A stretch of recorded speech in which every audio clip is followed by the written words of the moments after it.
말씀을 봉독하겠습니다. 너희는 세상의 소금이니 소금이 만일 그 맛을 잃으면 무엇으로 짜게 하리요? 후에는 아무 쓸데없어 다만 밖에 버려져 사람에게 밟힐 뿐이니라. 너희는 세상의 빛이라. 산 위에 있는 동네가 숨겨지지 못할 것이요 사람이 등불을 켜서 말 아래에 두지 아니하고 등경 위에 두나니 이러므로 집안 모든 사람에게 비치느니라. 이같이 너희 빛이 사람 앞에 비치게 하여 그들로 너희 착한 행실을 보고 하늘에 계신 너희 아버지께 영광을 돌리게 하라. 내가 율법이나 선지자를 폐하러 온 줄로 생각하지 말라. 폐하러 온 것이 아니요 완전하게 하려 함이라.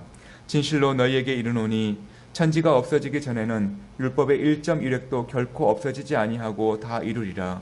그러므로 누구든지 이 계명 중에 지극히 작은 것 하나라도 버리고 또 그같이 사람을 가르치는 자는 천국에서 지극히 작다 일컬음을 받을 것이요 누구든지 이를 행하며 가르치는 자는 천국에서 크다 일컬음을 받으리라.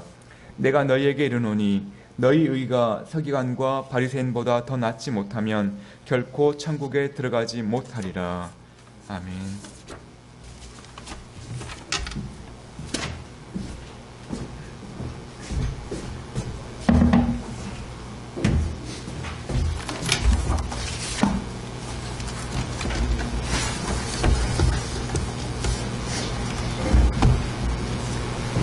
네, 오늘은 천국을 소유한 자의 신앙이라는 제목으로 같이 말씀을 나누도록 하겠습니다.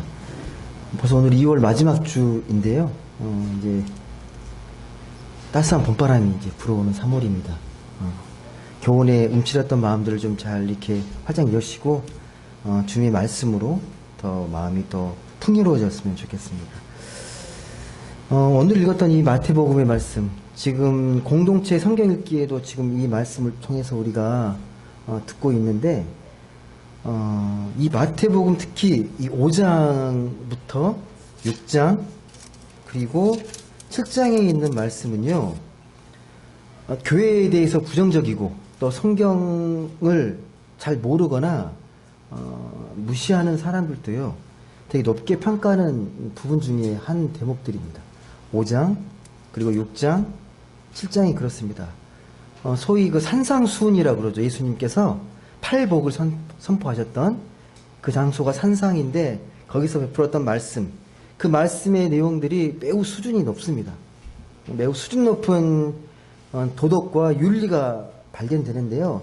이 부분은 믿지 않은 사람들도 대단히 높게 평가하는 말씀의 내용들입니다. 각 장에서 한 대목만 이제 간단히 말씀을 드리면요. 예를 들어서 5장 21절을 보게 되면 실제 살인만이 살인이 아니라 친구에게 미련한 놈이다. 나가라고 욕해도 인격 살인이라고 경고를 합니다. 6장을 보시게 되면 6장 2절에 보면 구제의 원칙이 나오는데요. 구제할 때 오른손이 하는 걸 왼손이 모르게 하라고 합니다. 이게 진정한 구제라고 이야기를 합니다. 7장 12절 말씀을 보게 되면 이거 소위 황금률이라고 말을 하는데요. 무엇이든지 남에게 대접을 받고자 하는 대로 너희도 남을 대접하라. 내가 대접받고 싶으면 너희도 남을 대접하라고 황금률의 말씀을 이야기합니다. 이 세 대목 말씀만 보더라도요, 그 말씀의 그 깊이가 좀 느껴지실 거예요. 진정한 살인이, 진정한 인격적인 살인이 이루어지는 게 어떤 일들인지, 정말 누군가를 사랑하고 구제한다는 것이 어떤 의미인지, 그리고 내가 존중받고 대접받기 위해서 진정 내가 어떤 마음으로 살아가야 되는지가 다 고스란히 기록이 되어 있습니다. 세상에 만약에 이런 말씀대로만 돌아가면 얼마나 좋겠습니까? 이 원칙대로만 된다면요. 이 세상은 오히려 거꾸로 돌아갑니다. 겉으로 티를 안 내는데요. 겉으로는 되게 세련되고 되게 예의를 갖추는 것 같은데 조금만 마음에 안 들면요. 속에서 그 사람을 미워하고 욕하고 그리고 어떤 특정 대상에 대해서 혐오하는 것. 혐오 현상들이 되게 많거든요. 나랑 다르고 나랑 의견이 다르면 적으로 돌리고 혐오합니다. 이 선행도 그래요. 선행도. 남이 하는 선행은 되게 가볍게 여기고 폄하하는데 내가 조금만 좋은 일 하거나 착한 일 하면 인정받기 위해서 되게 그걸 포장을 열심히 잘합니다. 남에게 인정받기 위해서.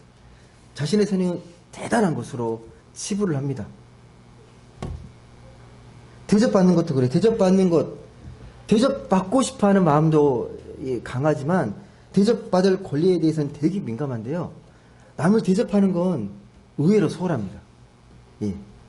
나만큼 존중받고 대접받는 그 정도의 마음이 아니라 가장 기본적인 거, 형식적인 걸로 남을 대접하지 진심과 정성을 다해서 남을 대접하려는 마음들이 그렇게 강하지 않습니다. 여러분, 그래서 이 산상수훈의 말씀들을 보면요, 일반 사람들이 봤을 때 되게 고고해 보여요. 예. 되게 이상적인 도덕 공동체? 믿지 않는 사람뿐만 아니라 우리가 이 말씀을 듣고 또 깨닫고 행한다고 하는데 우리도 되게 어렵게 느껴지잖아요. 이런 말씀대로 산다는 게 결코 쉽지 않다라고 분명히 여기실 거예요. 이런 말씀을 듣게 되면요. 네, 예수님께서 이런 말씀 지키기 어렵고 되게 어려운 말씀을 우리에게 하신 이유가 이런 가르침을 우리가 지키기 어렵다는 걸 몰라서 말씀하셨을까요? 아니면 다른 의도가 있으셨을까요? 우리에게 되게 높은 수준의 퀄리티의 도덕적인 규범을 요구하시는데 어떤 의도로? 여러분, 아무리 좋은 말씀도요, 내가 지킬 수 없는 되게 어떻게 보면 높은 수준의 것들을 요구하게 되면 더 위축이 돼요. 더 위축이 되고 부담이 됩니다. 그게 우리 인간의 현실이에요. 아무리 좋은 것도. 예. 내가 이들을 수 없는 이상적인 거라고 느껴지면요, 나는 되게 초라하게 보이고 되게 위축되게 되잖아요. 그걸 지키지 못한 것에 대한 어떤 자책? 실망을 많이 갖게 되잖아요. 아, 내가 믿는 사람인데 내가 이것밖에 못 사나? 정말 내가 믿는 사람 맞나? 야, 그런 생각을 하게 됩니다.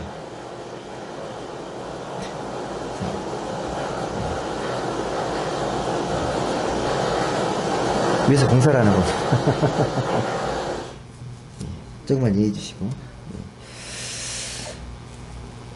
이게 왜 예수님께서는 이렇게 부담되는 말씀을 우리에게 하실까요? 여러분, 이걸 다 잘 지키십니까? 그 말씀대로? 예, 정말로? 곰곰이 잘 생각해 보십시오. 쉬운 말씀이 아니에요. 오늘 읽었던 본문 바로 앞에 8복이 나오잖아요. 8복.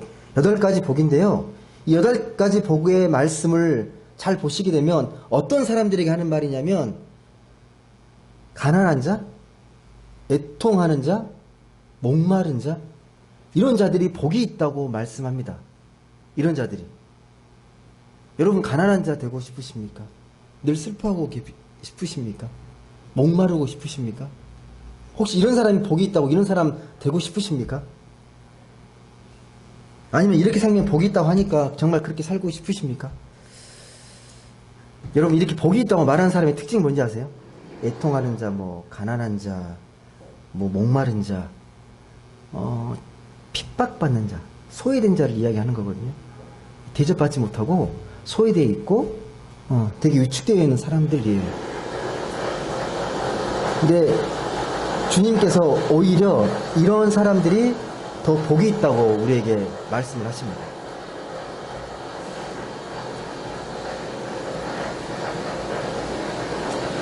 그 팔복의 결론의 말씀이 11절인데요. 11절 말씀 한번 같이 보시겠습니다. 이런 말씀을 하는 결론이 11절에 나와요. 왜 이 말씀을 하는지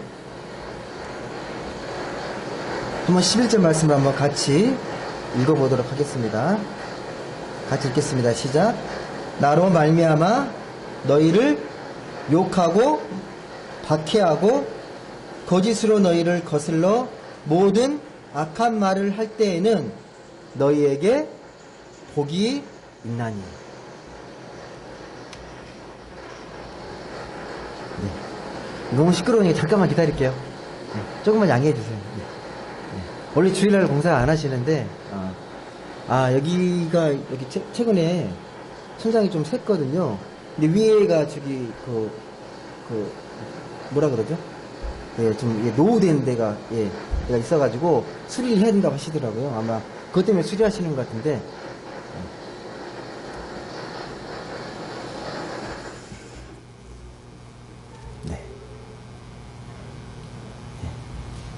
이 사람 사는 세상입니다. 네.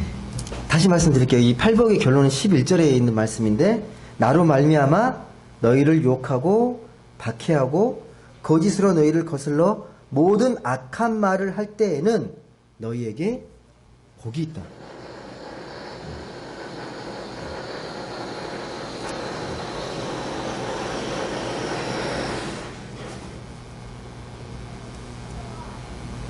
그러니까 예수 믿게 됨으로 나타나는 그 현상들이거든요. 예수를 믿게 되면 이런 일이 있을 거라는 거예요. 분명히 예수 믿는다는 이유로 너희를 핍박하고 박해하고 거짓말로 너희를 구슬려가지고 너희를 힘들게 할 것이다. 그런데 그런 너희가 오히려 복이 있다라고 말씀합니다. 우리 현실적으로는 말이 안 되는 거죠. 이게 어떻게 복입니까? 단지 위로하는 차원처럼밖에 안 들려요. 다시 말씀하지만 이 말씀은 당시에 예수 믿고 겪게 될 고난과 박해에 대한 이야기입니다. 즉 예수 믿는다는 이유로 앞으로 온갖 고난을 겪게 될 거라는 걸 미리 설명하는 말씀입니다.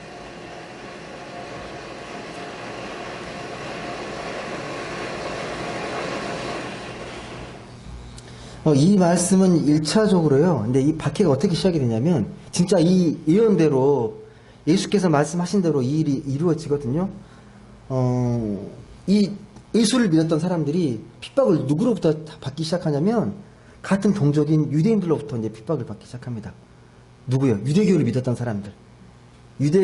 정통 유대교인들이 점점 이 기독교인들을 박해하기 시작합니다. 박해를 시작하게 된 계기가 있어요. 그 전까지는 평화롭게 공존하고 있다가 이 이스라엘, 이 유대 땅이 로마의 식민지로 들어가면서 끊임없이 이 이스라엘 민족들이 독립운동을 벌입니다. 반로마 투쟁을 벌여요. 근데 결국은 실패하고 이 예루살렘 성전이 함락되고 다 파괴돼 버려요. 다 무너집니다. 다 무너지면서 수많은 유대인들이 뿔뿔이 흩어집니다. 예. 그걸 디아스포라 유대인이라고 말을 하잖아요. 이 과정에서 성전을 잃어버린 유대인들이 새롭게 자기들의 정체성을 지키기 위해서 율법을 이제 강렬하게 지키기 시작하려고 애를 씁니다. 서기관과 바리새인들을 중심으로 뭉치기 시작하는 거예요. 우리의 정체성이 뭐냐?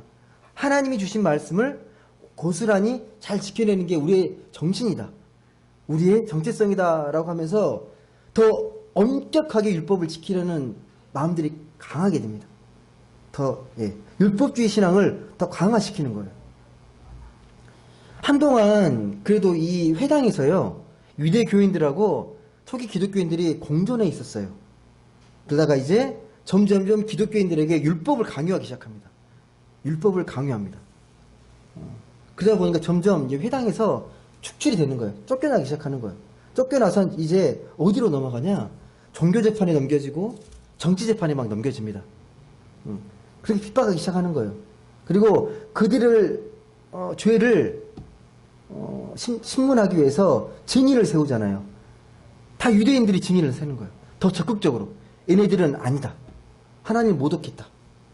이단이다. 그러면서 거짓 증인을 세워서 자꾸 그들을 축출하고 핍박하고 박해를 합니다.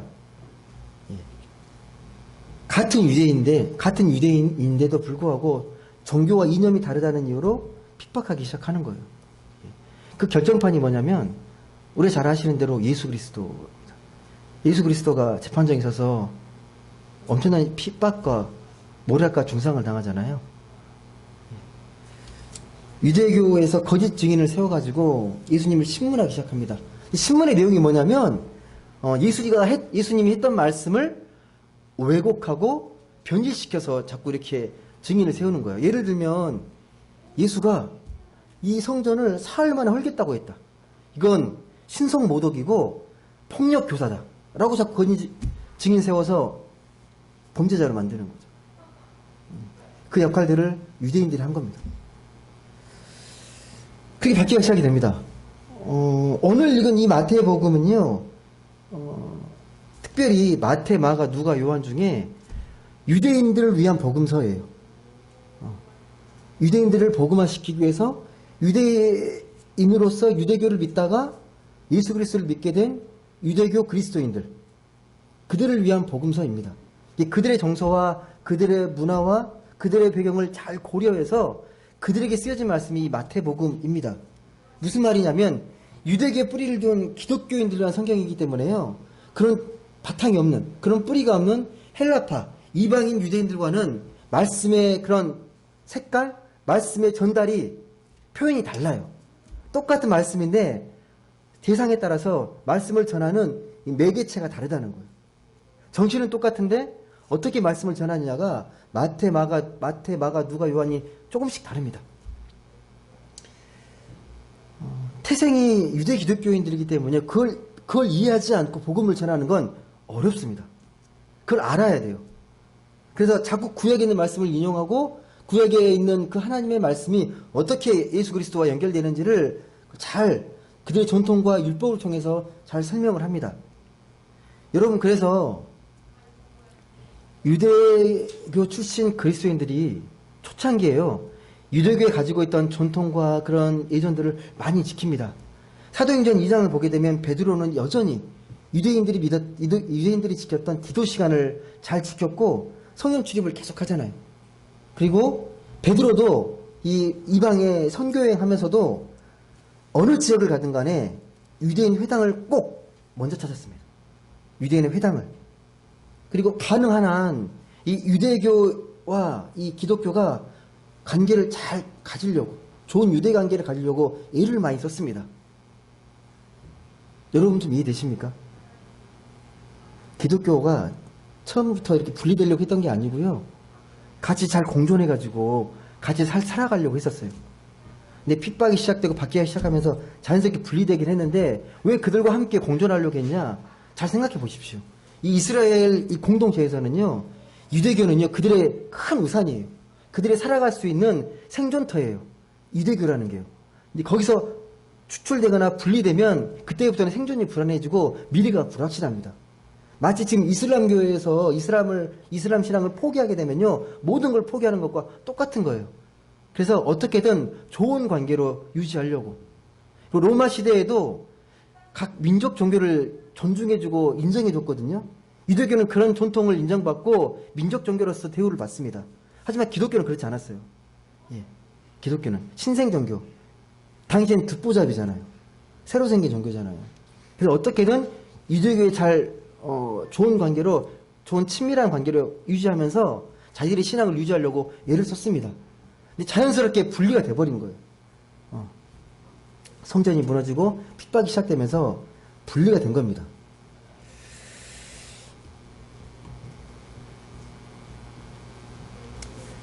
여러분, 그런 의미에서요, 나중에 이 기독교가 로마의 국교가 되잖아요. 로마의 국교로. 상상할 수 없는 일입니다. 이 세계사에서 보게 되면 이 기독교가 로마의 국교가 된다? 정말 상상할 수 없는 일입니다. 어마어마한 일입니다. 여하튼 간에 이제 유대교로부터 핍박을 받고 이제 박해를 받는 그 순간부터 이제 유대 기독교인들은요, 독립해야 돼요. 홀로 살아남아야 돼요. 이게 보통 문제가 아닙니다. 왜 그러냐면 대부분의 유대인들은 유대교를 신봉하고 유대교를 믿어요. 이제 살아남아야 되거든요. 그러면 기독교가 유대교와 뭐가 차별점이 있고 뭐가 더 매력적인지를 보여줘야 되잖아요. 경쟁에서 살아남아야 되잖아요. 독대되지 않고. 바리새인들보다 더 철저하고 치열하게 모범적으로 윤리적으로 살아가야 돼요. 그래야만 살아남을 수 있습니다. 이건 단순히 율법을 잘 지킨다는 바리새인의 정신이 아니라 율법의 정신, 율법의 본질을 추구하는 거예요. 그러므로 인해서 그들과 우리가 뭐가 다른지, 하나님을 제대로 믿는다는 게 어떤 차이가 있는지를 보여주고자 하는 거예요. 그걸 주님께서는 뭐라고 말씀하느냐? 그게 바로 율법의 완성이라고 말합니다.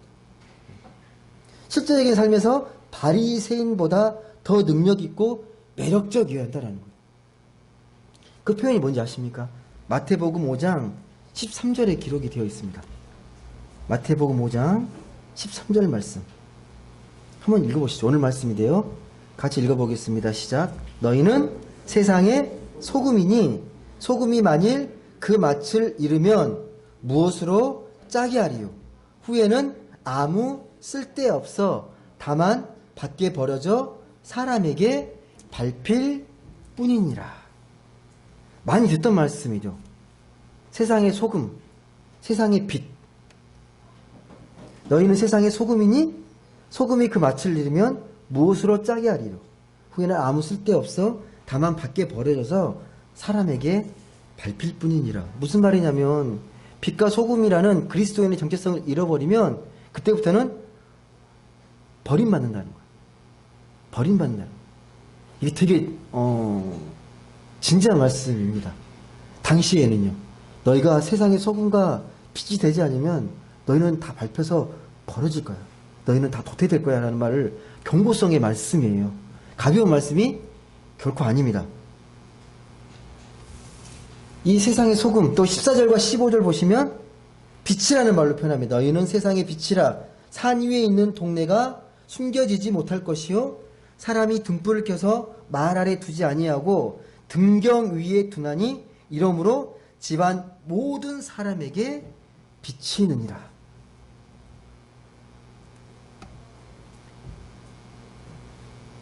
여러분, 빛이라는 게 그러잖아요. 빛이라는 게 숨긴다고 숨길 수 있는 게 아니잖아요. 또 밤에 등불을 켜서 그릇으로 덮여두는 사람 없거든요. 잘 빛이 비춰지도록 모두가 잘 보이는 자리에 놓습니다. 그게 우리의 정체성이라는 거예요. 우리가 가면 숨겨지지 않고 빛이 빛난다는 거예요. 예.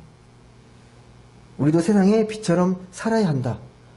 근데 소금과 빛이 되지 않으면 너희가 버림받는다 라는 말씀입니다. 여러분, 이 구절을 근거로 해서 많은 사람들이 우리의 정체성을 이야기할 때 이렇게 얘기하잖아요. 우리는 세상의 소금과 빛이다. 빛과 소금이다 라고 말씀합니다. 다른 사람에게 모범이 되고 어떻게든 남을 잘 돕고 그런 사람이 되려고 애를 씁니다. 16절에서 이걸 뭐라고 이야기하냐? 착한 행실이라고 말합니다. 착한 행실. 너희 빛이 사람 안에 비치게 하거든 너희 착한 행실을 보게 하고 착한 행실이라고 이야기합니다. 여러분, 정말로요, 우리가 빛처럼 소금처럼 살 수만 있다면 정말 세상의 교회를 다르게 볼 겁니다. 정말 우리들은 그렇게 살도록 노력하고 서로 격려해야 합니다. 근데 대개는 그렇게 살지 못해서 좀 속으로 낙심을 많이 하잖아요. 내가 정말 세상의 소금과 빛의 역할을 하는가. 되게 반성할 때가 많잖아요. 여러분은 어떤가요? 정말 내가 세상의 소금과 빛일까? 한번 고민해 보신 적 없으십니까? 정말 하나님이 기뻐하시는 그런 소금과 빛으로 내가 살아가고 있을까? 여러분, 세상의 소금, 세상의 빛이라는 표현의 공통점이 뭔지 아세요? 이 소금과 빛의 이 공통점, 지금 이 말씀에서 이야기하는, 주께서 말씀하시는 이 소금과 빛의 말씀에서 공통점이 있습니다. 어디냐면 세상이라는 거예요. 세상. 세상의 빛이고 세상의 소금이에요. 우리 안에서 소금과 빛이 아니고 우리가 삶의 자리에서, 삶의 현장에서의 소금과 빛입니다. 이 세상이라는 말은 헬라어로 코스모스예요. 온 우주입니다. 온 우주에서 우리의 소금과 빛의 역할을 감당해야 한다는 거예요. 고민하게 되죠. 정말 나는 세상에서 소금과 빛일까? 교회 공동체 안에서 믿는 사람들 안에서의 소금과 빛인지, 정말 믿지 않은 사람들 앞에서도 내가 소금과 빛으로서 그렇게 살아가고 있는지 진지하게 고민을 해보아야 합니다. 여러분, 그래서 말씀드리는 건데요. 우리는 우리끼리 좋고 행복한 게 목적이 아닙니다. 예. 세상 등지고 외딴 곳에서 우리끼리 공동체를 만들어 살아가는 게 목적이 아닙니다. 예전에 그렇게 생각하는 사람들이 있었어요. 이 세상은 이미 썩었고 부패있고 희망이 없으니까 우리 믿는 사람끼리 공동체를 이루어가지고 하나님의 은혜를, 하나님의 영광을 돌리며 살아가자. 그런 공동체가 많았었습니다. 예. 숲으로 막 들어가는 거죠. 외딴 곳으로. 사람 없는 곳으로. 예. 오염되지 않는 우리만의 공동체. 근데 복음의 정신은 그렇지 않아요. 복음은 절대 그렇지 않습니다. 세상 속으로 들어가는 철저히 세속화된 종교가 기독교예요. 세상에서 빛을 발휘해야 되고 세상에서 향기를 드러내야 되고 세상에서 매력을 드러내야 하는 종교가 우리가 믿는 기독교입니다. 이러한 요구에 이걸 우리가 받아들이고 살아가야 하는데 이게 말처럼 쉽지가 않습니다. 여러분 좀 말씀으로 다시 돌아와가지고요.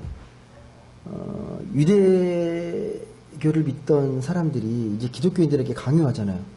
너 율법을 강요했을 때 의견이 좀 팽팽했어요. 그래, 그냥 율법을 좀 강화해서 율법을 잘 지키자. 뭔 우리가 그들과 등을 져서 무슨 좋은 일이 있겠냐? 그런 욕을 받아들이면서 우리 신앙 잘 지키면 되는 거 아니냐라고 하는 쪽이 있었고, 한쪽 극단에서는 이미 우리는 예수 그리스도로 구원받았으니까 아예 이참에 확실하게 그들과 관계를 끊고 율법을 폐기하자 라는 주장도 있었습니다. 율법을 폐기하자는 주장이 요한계시록에 나오는데요, 니골라당으로 나옵니다. 니골라당. 우린 이미 주님께 구원받고 해방됐으니 더 이상의 율법은 필요 없다. 그게 니골라당입니다. 이 양극단이에요. 율법에 철저히 지키자, 율법을 폐기하자. 율법 형식주의자, 율법 폐기론자.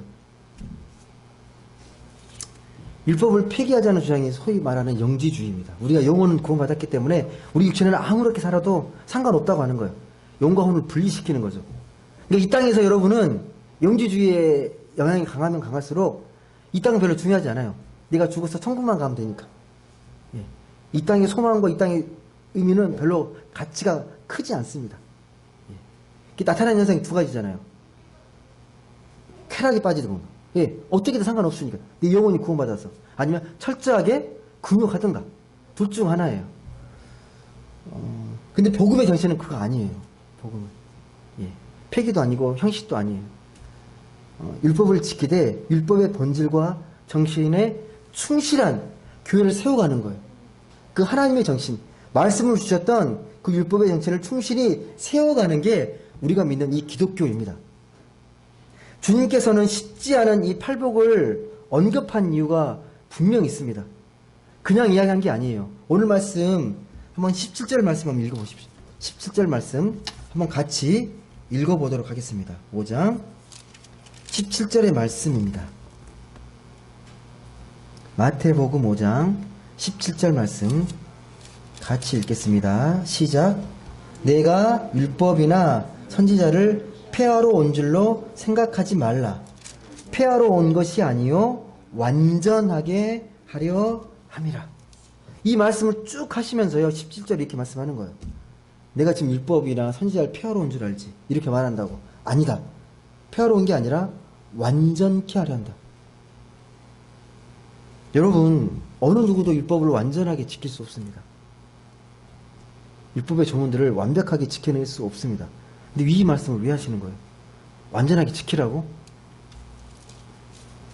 율법을 완전하게 한다는 건요, 율법을 문자적으로 완벽히 지켜낸다는 것이 아니라 율법의 본래 정신을 충실히 이해하고 그 정신을 따르는 거예요.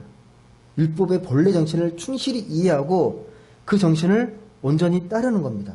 다시 말씀드리지만 율법을 형식적으로 지키거나 아니면 율법을 완전히 폐기하거나 아니라는 거예요. 그런 게 아니고 율법의 본질을 깨닫고 성령의 도우심으로 믿음의 삶을 채워가는 거예요.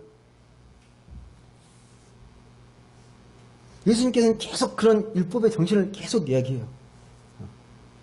그런 율법에 자꾸 매몰되는 많은 사람들에게 율법의 정신을 계속 깨우시면서 말씀합니다. 그 대표적인 말씀이 뭐예요? 안식을 위해 사람이 있는 게 아니라 사람을 위해 안식이 있다고 말하잖아요. 그러니까 삶의 태도가 율법의 완성이라는 거예요. 우리 삶의 태도가 율법을 지키는 게 아니라 우리의 삶의 태도가 율법의 완성이라고 우리에게 분명하게 말씀하는 겁니다. 여러분, 제가 자꾸 율법과 은혜를 자꾸 얘기하는 이유가요, 이렇게 말씀해도 우리는 자꾸 율법주의 신앙으로 자꾸 뭔가를 회귀하려는 경향들이 되게 강해요. 아닌 것 같죠. 뭔가 지키고 뭔가 채워지는 것에 만족하는 게 되게 강합니다. 뭔가 하지 않으면 내가 신앙이 뭔가 비어있는 것 같고 뭔가 불안하고 막 그래요. 뭔가 자꾸 해야 된다고 생각하는 게 되게 강합니다. 여러분, 그럼에도 율법의 본질을 지킨다는 게 정말 쉽지 않습니다. 그럼에도 불구하고. 왜냐하면 이 세상에서 살아가는데 이 세상의 가치관은 세속적인 원리와 가치관이 있잖아요. 강력하잖아요. 여러분, 그걸 대적해서 싸워서 나가야 되는데 하나님 나라 가치관으로 살아가야 되는데 말처럼 쉽지가 않습니다. 워낙 강력하고 힘이 있기 때문에. 또 여러분, 믿는 사람들 잘 보세요. 믿는 사람들 딱 보시면 아십니까?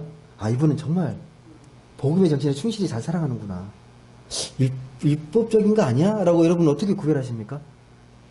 신앙생활 열심히 하면 율법적인가요? 율법은, 아니, 교회는 이렇게 잘, 어떻게 보면 가볍게 다니는 것 같은데 되게 자유로워서 되게 은혜롭게 보이시나요? 여러분 어떻게 구별하십니까? 이분이 율법적인지 아니면 은혜의 삶을 살아가는지. 율법의 본질, 복음의 정신에 합당하게 살아가는지 판단하는 게 쉽지 않습니다. 예를 들면요, 여러분. 우리 가장 기본적인 생활이 경제 생활이잖아요. 예. 돈을 어떻게 벌고, 돈을 어떻게 쓰고, 다 의미와 가치가 있잖아요. 여러분, 그걸 어떻게 딱 수치화 시킵니까? 이만큼은 하나님께 쓰는 거고, 이만큼은 뭐 나를 위해 쓰는 거고, 이건 남을 구제해서 쓰는 거고. 또 여러분은 헌금도 하시잖아요. 그 모든 것들이 어떤 기준과 어떤 판단에 의해서 하십니까? 율법적인 것입니까? 뭐 11조니까 무조건 10분의 1 이렇게 하십니까?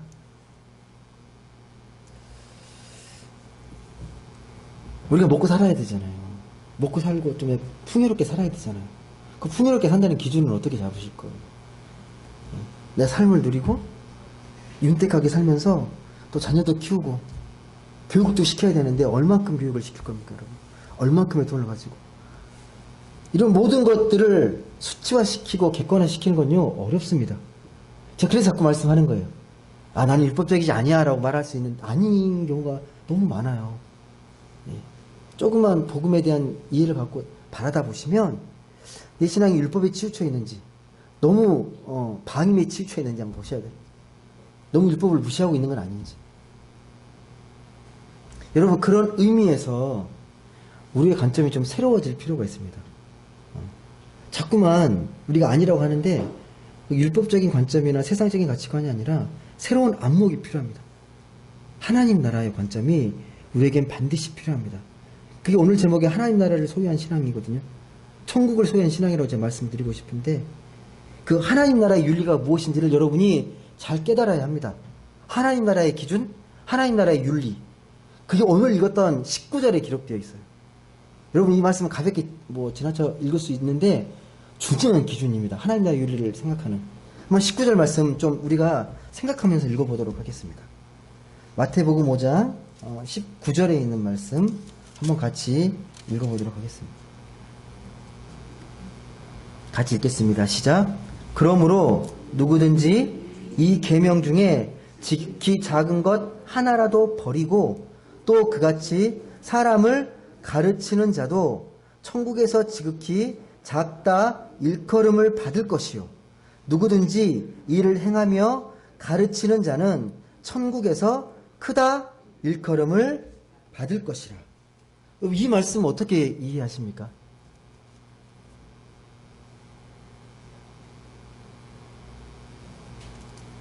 계명이 있어요. 계명이 아주 십계명도 있고 하나님의 율법이 있는데 작게 느껴지는 거 있는데, 지극히 작은 계명 하나라도 버리거나 또 그같이 사람을 가르치게 되면 천국에서 어떻게 된다고? 지극히 작다라고 말합니다. 또 한 가지요. 누구든지 이를 행하며 가르치는 자는 천국에서 크다. 이해되십니까? 하나님 나라의 기준은 작다 크다의 기준이 어떤 것인지 좀 이해되십니까? 하나님 나라의 기준에서 작다 크다. 예. 소위 저희 높은 데 정신 중에 하나님의 십과법이 있잖아요. 사람의 법과 다른 법. 하나님의 십과법. 예.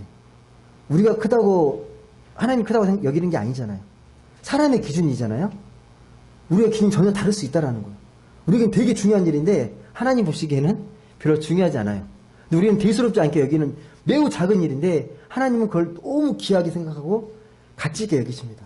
남들이 다 무시하는 작은 자 하나를 정말 살뜰히 살피고 물 한 잔 대접하면 하나님은 너무도 기뻐하십니다. 누구도 알아주지 않는데. 그러니까 본문은 천국에서의 평가가 세상과는 완전히 다르다는 걸 분명히 이야기하는 거예요. 분명히 다릅니다. 하나님 나라에서는 큰 일과 작은 일 사이에 차이가 없어요. 차이가 없습니다. 작은 일에 최선을 다하면 큰 일에 최선을 다한 것과 똑같습니다. 그러니까 우리가 그 사람이 하는 일이 작다고 작은 사람이 아니에요. 근데 우리는 무의식 중에 작은 일하면 쉽게 생각하고 무시하는 경향이 있잖아요. 근데 하나님 보실 때는 매우 작은 일인데 그 작은 일이 그 어떤 일보다 크게 느껴져요. 여러분이 길 가다가 어느 한 사람에게 친절하게 웃음 한번 드는 게요, 별것 아닌 것 같은데 하나님에게는 그 어떤 것보다 큰 기쁨이에요. 오히려 큰 일에만 관심 있는 사람들은, 잘 보세요. 큰 일에 관심 있는 사람들은 사람에 대한 관심, 사람에 대한 시선, 사람에게 존중받고 사람에게 인정받고 싶은 마음이 커서 큰 일에 관심 갖는 경우가 되게 많습니다. 예. 남에게 더 대접받고 인정받기 위해서 남이 주목하고 모든 사람들이 관심 있는 일, 큰 일을 하려고 되게 애를 써요. 근데 오히려 이런 일들은 하나님 나라에서는 매우 작은 일, 매우 작은 자일 수 있다는 거예요. 우리 기준으로 큰 일, 작은 일을 나누시면 안 된다는 겁니다. 여러분, 공기라는 게 모두에게 주어지는 거잖아요. 공기라는 게요. 땅의 가치는 어떻습니까? 땅의 가치는요. 미국 땅은 더 고귀한 땅이고 우리나라 땅은 뭐 덜 벌어지는 땅입니까? 아니잖아요. 숨쉬는 공기가 대도시에 있고 많은 뛰어난 사람들이 모여있으면 그 공기는 되게 퀄리티가 뛰어납니까? 거기서 마시는 공기는요? 다릅니까? 아니잖아요. 아프리카에 있든 뭐 아시아에 있든 공기는 똑같아요. 예. 뭐 탁월한 사람이라고 숨을 10배 더 잘 쉬고 그러지 않아요. 똑같이 쉬고 똑같이 살아갑니다. 예. 중요한 건 다시 말씀드리지만 사람에게 인정받는 것에 관심 있게 되면 큰 일에 관심을 갖게 되고 그건 하나님 마음과 점점점 멀어질 수 있습니다. 우리가 하나님의 그 마음에 하나님 나라의 삶의 중심을 두게 되면요, 그분께 가까이 가는 것에 더욱 최선을 다하며 살아갈 수 있습니다. 문제는 뭐냐? 우리가 그런 하나님을 얼마나 제대로 실감하느냐입니다. 얼마나 제대로 실감하며 살고 있느냐입니다. 여러분, 그래서 말씀을 드리는 거예요. 여러분, 하나님 나라를 실감하려면 세상 원리에 너무 마음을 빼앗겨서는 안 됩니다. 세상 원리와 가치관에 너무 마음을 빼앗기고 거기 심취해 계시면 안 됩니다. 알아야 돼요. 그게 뭐가 복음적이고 뭐가 아닌지 지혜가 필요하고 통찰력이 필요합니다. 근데 거기에 마음을 빼앗기게 되면요, 점점점 그런 삶에 집중하게 되면 하나님 나라의 마음에 집중하기가 정말 어렵습니다. 여러분, 그러기 위해서 우리가 하나님 나라의 마음, 하나님의 마음에 집중하려면 가장 먼저 가져야 될 마음이 있습니다. 예, 가장 회복해야 될 마음이 있습니다. 그 마음이 뭔지 아세요? 감사의 마음입니다. 감사하는 마음. 하나님께서 내게 주신 것들에 대해서 감사함으로 헤아릴 줄 아는 마음입니다. 오히려 인색해요. 예, 내게 주어진 것에 대해서 당연하게 여기고 별로 고마워하지 않습니다. 다 있는데 뭘 나만 있다고 생각하지 않습니다. 근데 그걸 감사함으로 보게 되면요, 내가 때로는 물질이 부족하게 여겨지고 내가 가진 게 없어 보여도 하나님의 마음으로 헤아리게 되면 내게 주신 은혜가 정말 크구나, 너무 귀하구나 라는 걸 알게 됩니다. 여러분, 이 시간 여러분이 무언가를 볼 수 있고 무언가를 들을 수 있고 여러분 걸을 수 있는 것이 얼마나 큰 축복인지 느끼십니까? 아니, 당연하게 여기십니까? 여러분에게 당연하지만 당연하지 않은 사람이 있잖아요. 일평생 딱 한 번 세상을 보고 싶은 사람이 있잖아요. 일평생 딱 한 번만 걸어봤으면 좋겠다고 생각하는 사람이 있잖아요. 일평생 딱 한 번 누군가의 음성을 듣고 싶은 사람이 있잖아요. 근데 우린 당연하게 여기잖아요. 아닙니다. 우리 삶에요, 허영과 욕망을 조금만 내려놓으면 그 허영과 욕망이 내려진 자리에 하나님 보이기 시작합니다. 여러분 그걸 보실 줄 아셔야 돼요. 너무 세상 것들에 치여 있으면요, 하나님 나라가 자꾸 멀어지게 느껴집니다. 그 마음을 회복하셔야 합니다. 그 마음 회복의 출발점이요, 감사의 마음입니다. 예. 그래서 감사의 훈련도 되게 많이 해요. 예. 감사로 12주 훈련하는 데도 봤어요. 감사 훈련만. 여러분 진짜 여러분이 감사할 수 있게 되고 우리의 허영과 욕심을 조금만 내려놓으면, 일상의 거품을 조금만 걷어내면 우리 안에 기뻐할 일들이 너무 많다는 걸 알게 될 겁니다. 거기서 하나님의 영광, 하나님이 함께 하심을 체험하게 되고 하나님과 더욱더 가까워질 수 있습니다. 조금은 자족하는 마음을 더 강화시키십시오. 예. 늘 그럴 수 없겠지만 그래도 내가 자족할 수 있는 그 바운더리를, 그 지평을 좀 넓히시면 좋겠습니다. 예. 그 마음이 좁으면 좁을수록 불평과 불만이 더 커질 수밖에 없습니다. 예. 자족할 줄 아는 마음이 넓어지면 넓어질수록요, 관용의 마음이 생기고 좀 더 마음이 여유로워집니다. 네 가진 것과 상관없이. 그것이 바로 오늘 말씀이 이야기하는 하늘나라에서, 천국에서 큰 사람입니다. 작은 거든 큰 거든 근거에 내가 마음 빼앗기지 않고 오직 하나님이 기뻐하시는 일이겠구나, 거기에 마음을 빼앗기는 사람들의 특징입니다. 말씀을 맺겠습니다. 여러분, 땅의 소금과 세상의 빛이라는 말씀을 잘 생각해 보십시오. 어떻게 살아가는 게 내가 정말 세상의 소금이고 빛된 삶인지 조금만 생각해 보십시오. 예. 그냥 그 이상적으로 생각하지 마시고요. 예. 내가 어떻게 세상 속에서 빛으로, 소금으로 살아갈 수 있을지. 근데 여러분 착각하시면 안 되는 게요, 빛이 아니면서 빛의 흉내 내면 너무 힘듭니다.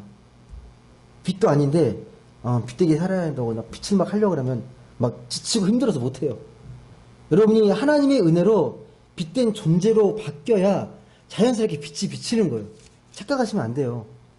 내 안에 하나님의 사랑과 은혜가 충만해야 그 빛이 드러나는 거예요. 소금도 마찬가지예요. 짠맛을 내가 막 없는데 어떻게 내요? 짜네요? 아니잖아요. 내 안에 은혜를 충만히 채워야 내가 세상의 소금으로서, 하나님의 나라의 백성으로서의 소금이 흘러나가는 거예요. 존재가 비치거나 소금이면 내가 애쓰지 않아도 돼요. 자연스러운 거예요. 예. 내가 할 일들이 자연스럽게 비춰지고 내 존재가 세상의 소금과 빛으로 비춰지게 됩니다. 부디 여기 계신 분들은요, 그런 빛과 소금된 존재로 변화됨으로써 하나님이 기뻐하시는 그런 빛과 소금의 삶을 온전히 살아갈 수 있기를, 그렇게 자연스럽게 발휘하며 살아갈 수 있는 그런 복된 삶을 살아가시길, 그래서 여러분의 소소한 일상이 참 생명과 행복으로 충만하게 채워질 수 있기를 주님의 이름으로 간절히 소망합니다. 기도하겠습니다.